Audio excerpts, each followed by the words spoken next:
In this video, I'm going to show you something really cool. How you can actually chat with your database directly from WhatsApp. Just open WhatsApp and start asking questions like you're talking to a person. You can read the data, update records, generate reports, basically handle all your entire database operations without opening any dashboard. Let's jump in and I'll show you how this works. So now I have an e-commerce dashboard here. This one is built on top of Postgres database. So I have the access to the database, which is already connected with the Lunogen agent. I have some orders, products, and customers data in this platform. Okay. So I'll be basically chatting with this database from WhatsApp. And let's see how it works. The first question I'm asking, how much orders did I receive on my e-commerce store this month? Let's see. It is doing the DB query and let's see. We got 54 orders this month. All right. Now I can ask which are my top 5 products. So I got a list of products. These are the top products based on the revenue generated and the unit it solved. Now I'm giving a very complex requirement. Create a detailed PDF reports covering the last 3 months of performance, including revenue trends, trending products, top spending customers, average order value, and any of the key insights, add charts, graphs, and tables to make a proper report. Let's see how it can plan and deliver it.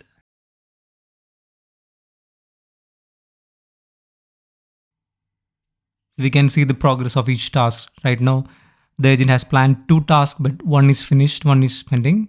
Here we can see the progress and see what exactly is happening. Yeah, that's done. So now we have a document. Let me download it. So now we have a nice PDF report with the coverage of last 3 months in a nicely formatted table. And there is an executive summary. Then there is a revenue trend in nicely formatted graph.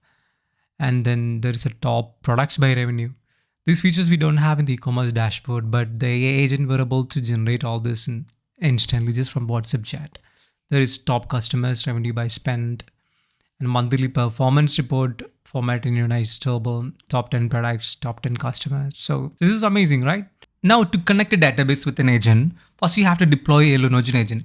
This is a virtual machine. You can deploy a virtual machine after sign up for an account on lunogen.com. If you haven't watched my first video on this YouTube channel, make sure you watch the first video where I'm explaining how to deploy a Lunogen agent. It's still a pretty straightforward process. You can simply click on new Lunogen agent, choose the model, fill up the key, and then connect your WhatsApp using QR code. And then in a minute, your VM will be ready. And then you can navigate to the database connection. Here you can choose the agent first and then simply click on add your first connection. Then choose the database type. We have a PostgreSQL and MySQL available here. Right now we have our credentials for Postgres. Click next and then give the key. Paste your connection token, otherwise fill up this manually. And then give it a name, eCommerce DB for example. And then click create next. And then run introspection to see the database tables. And then click next and then simply give full access. You can restrict the mode to read only also. I'm giving the full access and then finish. That's done. The database is connected. You can also restrict policy by setting up tables as protected. See, if it is protected, the model don't have any access to that table. It won't see this table at all. And then if you want to give a read only access, this is the default one. If you're okay with giving access to write only also, this will work. Now save the policy. There is another useful feature here, save queries. If you have any complex queries which you need to frequently access and you don't want the AI to make a mistake or waste token, you can save the complex queries here. The agent can pick it from here and use it. Once you configure the database connection, go to the agent and simply do a soft restart. And then you can pair and chat with the agent. This is how you can connect the database and chat from the WhatsApp. Hope this video was useful. Check out Lunogen playlist to explore more. And don't forget to subscribe for more videos like this. Thank you.